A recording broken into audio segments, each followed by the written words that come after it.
Sure it's smoke. I don't go.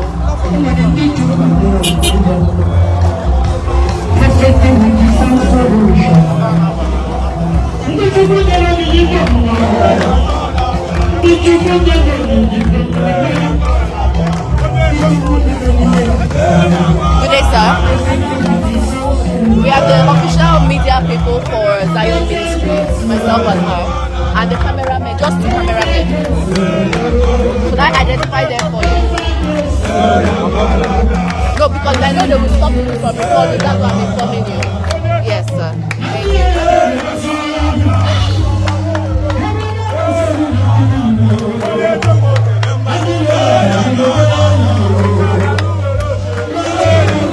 We are live, ladies and gentlemen, at the Seraphic Orphanage and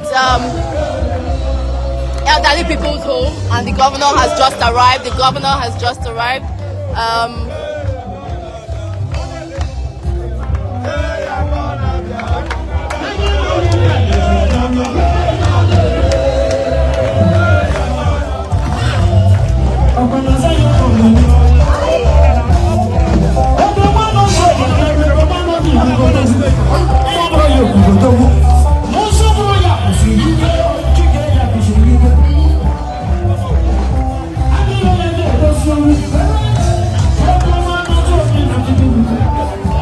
detail, rather.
Zion, we fly.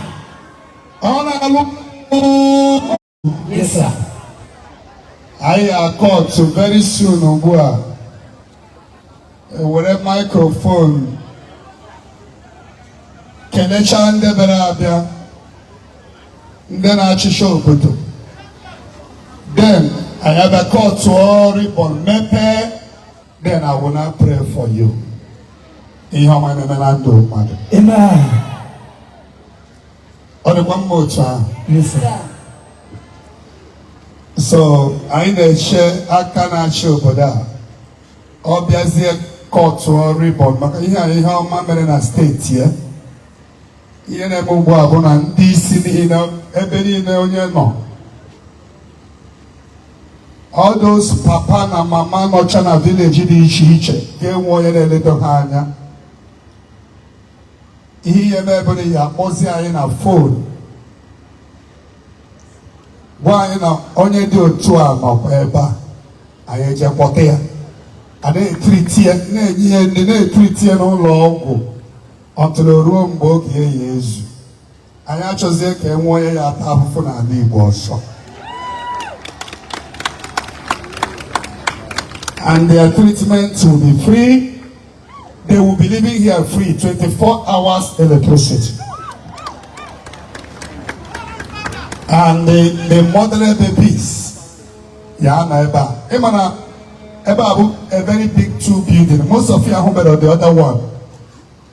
Canopies everywhere. After today, the media will go around the compound, go saying this place is well secured. Security house is here.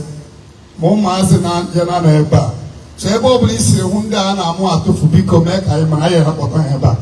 Hanchel in Abu Madu. Amen and amen. Amen. So that is why we are here today to open this place official. I call to Chazie the house, Mepeze, then Berone, Bere. Makama Asena. Onye rio ji nyakpara ya nkụ maka na rio ji ọ dịkwa mma otu a olee ihe unu ya achọ ka sorry nwere gị n'ala Igbo m sụba oyibo. Yeah, thanks for watching. Subscribe to our YouTube channel and watch the next video. Shalom.